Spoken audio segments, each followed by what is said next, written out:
Éternuer, un réflexe, et on le fait parfois en fermant la bouche ou en se pinçant le nez par souci de discrétion. Pourtant, se retenir d'éternuer est dangereux pour la santé.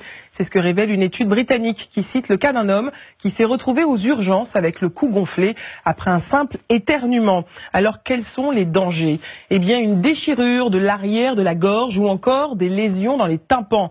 Voilà ce qui peut arriver à ceux qui tentent de bloquer leur éternuement en se bouchant le nez et la bouche. C'est la pression de l'air contenu dans notre organisme qui provoque ces effets. Cet air, resté emprisonné dans la poitrine, peut également déclencher jusqu'à un décollement des poumons, voire, dans des cas très rares, une rupture d'anévrisme, c'est-à-dire une hémorragie interne. Alors à quoi sert d'éternuer?